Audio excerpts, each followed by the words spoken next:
በስመ አብ ወልድ ወመንፈስ ቅዱስ አሐዱ አምላክ አሜን። ሰላም እግዚአብሔር ከሁላችሁም ጋር ይሁን። ውድና የተከበራችሁ ውድ ምናምን ቤተሰቦች እንደምን ሰነበታችሁ? እንደምን አደረሳችሁ? እንዴት ናችሁ? ሁሉ ሰላም ነው? ከኔ ጋር ሁሉ ሰላም ነው። ክብር ይስፋ ለመድኃኔዓለም ለኢየሱስ ክርስቶስ ሰዓት ደቂቃ ላደረሰን አምላክ የተመሰገነ ይሁን። በያላችሁበት የክርስቶስ ሰላም ይዛላችሁ። ውድ የተከበራችሁ የልዑል እግዚአብሔር ሰዎች እንደምን አላችሁ? እንዴት አላችሁ? ውድ የኑሐሚን ቤተሰቦች ከኔ ጋር ሁሉ ሰላም ነው፣ እግዚአብሔር ይመስገን። እንኳን አደረሳችሁ ለቸሩ መድኃኔዓለም ወርኃዊ እንዲሁም ሌሎች ቅዱሳን በዓላት አደረሰን። አሜን። ቸሩ መድኃኔዓለም በምሕረት ዓይኑ ሀገራችንን ሰላም ያርግልን፣ ቤተሰቦቻችንን ይጠብቅልን፣ እኛንም ከክፉ ነገር ይጠብቀን፣ ሀገራችንን ሰላም ያርግልን። እንኳን አደረሳችሁ ቸሩ መድኃኔዓለም። መድኃኔዓለም ማለት የዓለም መድኃኒት፣ መድኃኔዓለም ማለት የሁሉ ቤዛ፣ መድኃኔዓለም ማለት የገዢዎች ሁሉ ገዢ መድኃኔዓለም ከክፉ ነገር ሁሉ ይጠብቃችሁ ይጠብቀን። በያላችሁበት እህት ወንድሞቼ እንዴት ናችሁ? ደህና ናችሁ ወይ? ጠፍቻለሁ። እናንተም ላይክ ሰብስክራይብ አድርጉኝ፣ እንደው ተው አበረታቱኝ። እንኳን አደረሳችሁ ብያለሁ እህቶቼ። በያላችሁበት ሰላችሁ ብዝት ትርፍርፍ ይበልልኝ። ቅዱሳን በስመ አብ ወወልድ ወመንፈስ ቅዱስ አሐዱ አምላክ አሜን። ተባረክ እግዚአብሔር አምላከ አበዊነ ዘአብጽሐነ እስከ ዛቲ ሰዓት። የአባቶቻችን የቅዱሳን አምላክ የእኛም አምላክ ዘወትር በቅዱሳን መላእክት ቅዱስ ቅዱስ ቅዱስ ተብሎ የሚመሰገን አምላካችን መድኃኒታችን ኢየሱስ ክርስቶስ ኃጢአታችንን በደላችንን ሳይመለከት በዚህ ሰዓት ለዚች ዕለት ያደረሰን ስሙ ለዘላለም የተመሰገነ ይሁን። የመስቀል ስር ስጦታችን፣ የመስቀል ስር እናታችን ንጽሕተ ንጹሐን ቅድስተ ቅዱሳን ድንግል ማርያም ስሟ ለዘላለም የተመሰገነ ይሁን። ቅዱሳን መላእክት፣ ቅዱሳን ጻድቃን፣ ሰማዕታት፣ እግዚአብሔር ያከበራቸው ቅዱሳን ስማቸው የተመሰገነ የተከበረ ይሁን። እግዚአብሔር የሚወዳችሁ እግዚአብሔርን የምትወዱ ይህንን ድምፅ የምትሰሙ ሁሉ እንኳን ለዓለም መድኃኒት ለቸሩ መድኃኔዓለም በሰላም በፍቅር አደረሳችሁ። የዓለም መድኃኒት መድኃኒታችን ኢየሱስ ክርስቶስ ኃጢአታችንን፣ በደላችንን፣ ተንኮላችንን ሁሉ ደምስሶ ኃጢአታችንን ሳይቆጥርብን ሀገራችንን ሰላም አድርጎ የዛሬ ዓመት በሰላም የዛሬ ወር በሰላም ሁላችን ያድርሰን። እንግዲህ አንድ ክርስቲያን ኦርቶዶክሳውያን ልጆቼ ወር በገባ በ27 ስለኛ ሲል አምላካችን መድኃኒታችን ኢየሱስ ክርስቶስ የከፈለልንን ዋጋ እያሰበ አንተ ለእኛ ስትል 6666 ጊዜ ተገረፍ፣ አንተ ለእኛ ስትል ብዙ መከራ ደረሰብህ፣ እኛ በጠፋነው ጥፋት አንተ መከራውን ሁሉ ተቀበልክልን፣ እኛ በበደልነው በደል ሁሉ አንተ መከራችንን ሁሉ ተሸከምክልን። የቸርነትህ ምሕረትህ ለዓለማችን ለኢትዮጵያ ይውረድ ይምጣ፣ ኃጢአታችንን፣ በደላችንን፣ ተንኮላችንን አትቆጥርብን እያለ የክርስቶስን መከራ ሞቱን 13ቱን ሕማማተ መስቀል እያሰበ የሚያለቅስ ክርስቲያን እሱ ነውር ክቡር ነው ይለናል በድርሳነ መድኃኔዓለም ላይ። ለእኛ ሲል የተከፈለልንን ዋጋ አምላካችን መድኃኒታችን ኢየሱስ ክርስቶስ ለእኛ ሲል ለሰው ልጆች የከፈለልንን ዋጋ እያሰበ የሚያለቅስ ክርስቲያን፣ ኃጢአቱን እያሰበ የሚያለቅስ ክርስቲያን፣ በዓለም ስለሚሰራው ኃጢአት እያሰበ የሚያለቅስ ክርስቲያን እሱ ንዑድ ክቡር ነው ይለናል። እንባውም ተቀባይነት አለው። ኦርቶዶክሳውያን የክርስቶስን መከራ ሞቱን እያሰብን የምናለቅሰው እንባ በእግዚአብሔር ዘንድ ተቀባይነት እናገኛለን። ስለ ራሳችን ኃጢአት፣ ስለ ራሳችን በደል፣ ስለ ራሳችን ተንኮል እያሰብንን የምናለቅሰው ልቅሶ እግዚአብሔር ይቀበለናል። አጣው ተቸገርሁኝ ብሎ የሚያለቅስ ክርስቲያን ግን እሱ ፍላጎቱ ምድራዊ ብቻ ስለሆነ የሚያለቅሰው እንባ ከንቱ ነው ይላል። ዋጋ የሚያሰጥ ልቅሶ አለ፣ ዋጋ የማያሰጥ ልቅሶ አለ። ኦርቶዶክሳውያን ልጆች፣ ስለዚህ ይህና እናንተ ለእኛ ሲል ስጋውን ቆርሶ ክቡር ደሙን አፍሶ እስከ መቃብር እኮ ነው የወደደን። እስከ መቃብር ንሱ ስጋዬን ብሉ ንሱ ደሜን ጠጡ ብሎ ስጋውን ቆርሶ ሰጠን፣ ደሙን አፍሶ ሰጠን። አምላክ ሲሆን ሁሉም ማድረግ የሚችል አምላክ ሲሆን አዳምን የፈጠሩ እጆች ወዮ በችንካር ተቸነከሩ ይለናል። የአዳምን በአዳም ላይ የሕይወት እስትንፋስ እፍ ብለው የፈጠሩ አንደበቶች መራራ ሐሞትን ጠጡ። ኦርቶዶክሳውያን እስኪ ልብ በሉ። አስተዋይ ልቦና ከሌለን መዳን አንችልም። እሱ እኮ አምላክ ነው፣ ሁሉን የሚያደርግ አምላክ፣ የሚታየውን የማይታየውን አምላክ የፈጠረ አምላክ ግን ለእኛ ሲል መከራ ተቀበለ። ከቀራንዮ ወደ ጎልጎታ፣ ከጎልጎታ ወደ ቀራንዮ መስቀሉን አሸክመው አሰቃዩት። ኦርቶዶክሳውያን ይህን እያሰብነን ሁሌም የመድኃኒዓለምን ቸርነት የምንሻ ከሆነ እንባረካለን። የእግዚአብሔርን ቸርነት የምንሻ ከሆነ እንባረካለን። ምድራዊ ነገርን ብቻ አታስቡ። ለዚህ እኮ ነው በጾም ሰዓት ብቻ አይደለም፣ ጾም ሁሌም እንድንጾም መጽሐፍ ቅዱስ ያዘዘናል። ሁሌም እንድንጾም ጾም ለስጋ ለነፍስ ብቻ አይደለም፣ ለስጋም ስለሚጠቅም ማለት ነው። ኦርቶዶክሳውያን ጾም የነፍስ ምግብ ነው ይለናል ዮሐንስ አፈወርቅ። ጾም ምንድን አለ? የነፍስ ምግብ። የሚጾም ክርስቲያን ኃጢአት አያሸንፈው። የሚጾም ክርስቲያን ተንኮል አያሸንፈው፣ ስስትን ያስወግዳል። ኦርቶዶክሳውያን ጾም የነፍስ ምግብ ነው ይላል። ስጋ ሰውነታችን እንዲወፍር እንደሚያደርግ ሁሉ ጾምም ነፍስን ያበረታታል ይለናል። ያበረታታል። ፈጣሪና መንፈሳዊ ክንፍን ይሰጣል አለ። ምንድን ነው የሚሰጥ? ጾም። መንፈሳዊ ልጆች ጾም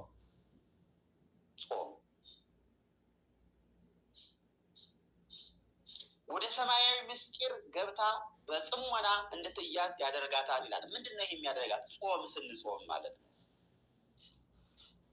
ስንጾም የዚህን ዓለም ተድላና ደስታ እንድትንቅ ያስችላታል። ማን ነው? ጾም። ስንጾም በዚህ ዓለም ያለው ደስታ ሁሉ አያስጎመጀንም። ኦርቶዶክሳውያን አሁን እስቲ ጾሙ፣ እስቲ ጸልዩ፣ እስቲ ስገዱ፣ እስቲ መጽውቱ፣ እስቲ በፍቅር ዋሉ። አቤት ያለው ደስታ! ኦርቶዶክሳውያን አባቶች እኮ ወደ ገዳም ስትሄዱ ደስ ይሏቸዋል። አንድ ማዕድ አቅርበው ሲበሉ፣ ሲጸልዩ ውለው፣ ሲሰግዱ ውለው፣ ፈጣሪያቸው ጋር ሲነጋገሩ ውለው። መጸለይ ማለት እኮ ከፈጣሪ ጋር መነጋገር ነው። አንድ ክርስቲያን አባታችን ሆይ በሰማያት የምትኖር ስምህ ይቀደስ እያለ የሚጸልይ ክርስቲያን ከፈጣሪው ጋር እየተነጋገረ ነው። እንዲያው ጸሎቱን አቋርጦ ሌላ ሰው የሚያናገር ከሆነ ይህ ሰው ትክክለኛ ሰው አይደለም ማለት ነው። ኦርቶዶክሳዊ ልጆች፣ ስለዚህ እስኪ እየጾማችሁ እየጸለያችሁ እየሰገዳችሁ እየመጸወታችሁ ስ ይሄን ዓለም ኑሮበት አያለው ደስታ፣ ጭንቀት የለ። በቃ ከእግዚአብሔር ጋር መኖር ሁሌም በደስታ መኖር እኮ ነው። ስለዚህ የሚጾም ክርስቲያን ተላና ደስታ እንድትንቅ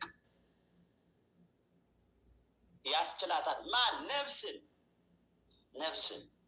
ኦርቶዶክሳውያን ነፍስን። ስለዚህ እኮ ነው አብዝቶ መብላትና ራስን አለመግዛት ደግሞ አእምሯችንን የጠፋ ስጋችንን የመወፈር ውስጣችን በእግረ ብረት እየተጠፈረፈ በስጋ ምኞት ብቻ እንድንኖር ያደርገናል ማለት ነው። ስለዚህ የጾም የነፍስ ምግቧ ጾም ከሆነ መቼም እኛ ስጋችን መብል ያስፈልገዋል አይደል? እንበላለን። ካልበላን ካልጠጣን መንቀሳቀስ አንችልም። ስለዚህ ነፍስ ደግሞ ትፈልጋለች ምን እንድንሆን? እንድንጾም። ምን እንድንሆን? ቅን እንድንሆን። ምን እንድንሆን? በፍቅር እንድንሆን። ምን እንድንሆን? በሰላም በፍቅር በእግዚአብሔር ጥላ ውስጥ እንድንኖር። ኦርቶዶክሳውያን ልጆች እስኪ በእግዚአብሔር ጥላ ውስጥ መኖር ምን ያህል እንደሚያስደስት እውነቴን ነው የምነግራችሁ።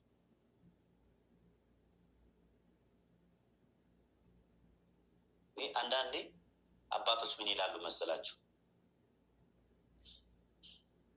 ስጋቸውን ስጋ ሆይ አይዞሽ ድከሚ፣ አይዞሽ በዚህ ዓለም እንድትወጪ እንድትወርጂ እንድትደክሚ ነው የተፈጠርሽና አይዞሽ ድከሚ ይላሉ።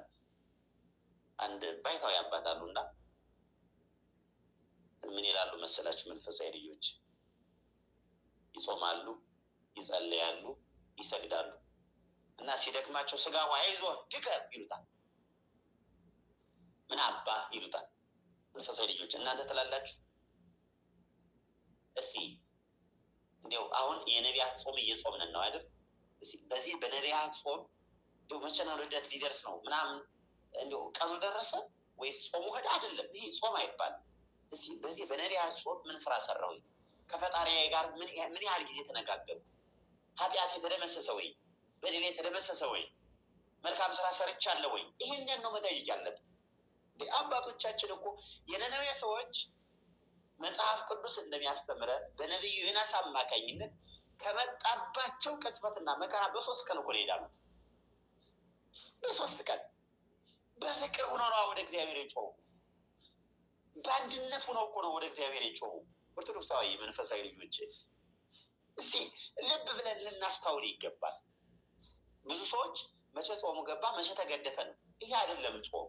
ጾም ማለት በዚህ ጾም ሰዓት ምን ያህል የትሩፋት ስራ ሰራሁ፣ ምን ያህል ከእግዚአብሔር ጋር ተገናኘው፣ ምን ያህል ከንስሐ አባቴ ጋር ለአባቶች ጋር ተገናኝቼ ምን ያህል የበረከት ስራ ሰራሁ፣ ምን ያህል የነፍሴን ዋጋ እንድታገኝ ያደረግኳት የሚለው መጠየቅ ያስፈልጋል። መንፈሳዊ ልጆች መጠየቅ ያስፈልጋል። አደራ ነው ብላችሁ እነ ኤልያስ እኮ በጾም ነው ከእግዚአብሔር ጋር የተነጋገሩ። እነ ኢያሱ እኮ በጸሎታቸው ነው አይደል ፀሐይን ያስቆሟት። መንፈሳዊ ልጆች እነ አብርሃም እኮ ከእግዚአብሔር ጋር የተነጋገሩ በደግነታቸው ነው። መጽሐፍ ቅዱስ አብርሃም እያለ ደጋግሞ ደግ መሆኑን፣ ቅንነቱን፣ አማኝ መሆኑን ይህን እኮ ነው ያስረዳል። ኦርቶዶክሳውያን መንፈሳዊ ልጆች እስኪ አስተዋይ ልቦና ሊኖረን ይገባናል። እንዲሁ አቤቱ ማረን ስላለን አቤቱ ማረን ስላለን ብቻ አይደለም የምንጸድቀው።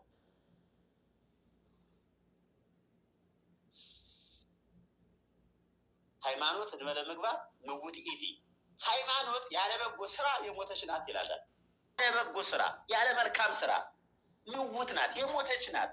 መልካም ስራ ያስፈልጋል። እንዲሁ መልካም ስራ ህያው ነው። ለዚህ ነው ቅዱስ ጳውሊ ምን ይላል? መልካም ስራ ለክፉ ቀን ስንቅ ነው ይላል። እስኪ መልካም አድርጉ፣ ማርያምን ልጆቼ መልካም አድርጉ። እስኪ ምንድነው አሁን የሚያስጎመጀን? ስንት ዓመት ልንኖር ነው? ስንት ዓመት በዚህ ዓመት ልንኖር ነው? እስኪ እንዲያው ልብ በሉ። እስኪ ቆም ብላችሁ አስቡት። ምናልባት ቆም ብላችሁ ስታስቡ ያስቀየማችሁት ወንድም ካለ ይቅር ትሉታላችሁ። ያስቀየማችኋት እህት ካለች ይቅር ትሏታላችሁ። በእውነት ነው የምነግራችሁ። ሰይጣን ዲያብሎስ አያርፍምና መንፈሳዊ ሰው ሆኖ እየጾመ ጎጠኛ ከሆነ አይጸድቅም። እየጸለየ ወንድሙን የሚጠላ ከሆነ አይጸድቅም። ኦርቶዶክሳውያን እንዲህ በፍቅር እንኑር። እስኪ ማለት እኛ እኮ ሀገራችን በሰማይ ነው። ሀገሩ በሰማይ የሆነ ሰው ደግሞ ምድራዊ ነገር ለምን ነው የሚያስጎመጀው? ነገ እኮ ጥለነው እንሄዳለን መንፈሳዊ ልጆች። እና የዓለም መድኃኒት ቸሩ መድኃኒዓለም ይህ ክፉ መንፈስ ሁሉ በዓለማችን በኢትዮጵያ አስወግዶ ለሀገራችን ለኢትዮጵያ ሰላምን ይላክልን። ቸርነቱ አይለየን፣ መግቦቱ አይለየን። በእውኑ እግዚአብሔር ማን ነው ጠይቆ ያልተሰጠው? ማን ነው በር አንኳኩቶ ያልተከፈተለት? በእውኑ እግዚአብሔርን አይደለም አድርግልን ብለን ይቅርና አድርግልን ሳንለው የሚያደርግልን ነው። ስጠን ሳንለው የሚሰጠን ነው። ገና የልቦናችንን መሻት አውቆ የሚያደርግልን አምላክ ነው። ስለዚህ እግዚአብሔርን ያህል አምላክ እያለን ድንግል ማርያምን ያህል እናት እያለችን ቅዱሳን መላእክት፣ ቅዱሳን ጻድቃን፣ ሰማዕታት በቃል ኪዳናቸው እየተጠበቅን ለምንድን ነው በዚህ ዓለም ላለው ምኞት ለምንድን ነው የምትጨነቁ? መንፈሳዊ ልጆች አደራ ነው ብላችሁ መልካም ስራ ሰርተን እንድንባረክ የፍቅር ባለቤት አምላካችን መድኃኒታችን ኢየሱስ ክርስቶስ በቸርነቱ እሱ ይፍቀድልን።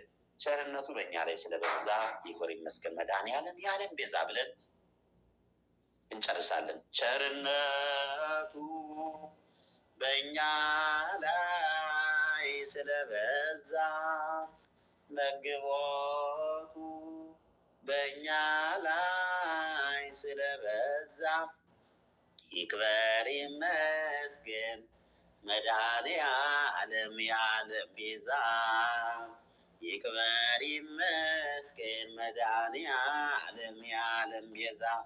ቸርነቱ በእኛ ላይ ስለበዛ መግቦቱ በእኛ ላይ ስለበዛ ይክበር ይመስገን መድኃኒዓለም የዓለም ቤዛ። ይክበር ይመስገን ይመስገን መድኃኔዓለም የዓለም ቤዛ ቸርነቱ በእኛ ላይ ስለበዛ መግቦቱ በእኛ ላይ ስለበዛ ይክበር ይመስገን መድኃኔዓለም የዓለም ቤዛ ይክበር ይመስገን መድኃኔዓለም የዓለም ቤዛ ቸርነቱ ምሕረቱ መግቦቱ አይለያችሁ። የዛሬ ዓመት የዛሬ ወር ሁላችን በሰላም ያድርሰን። እግዚአብሔር ይባርካችሁ። በእውቀት ባለ እውቀት የሰራችሁትን ማይሰራ ኃጢአት እግዚአብሔር ይፍታ። እግዚአብሔር ይባርካችሁ መንፈሳዊ ልጆች።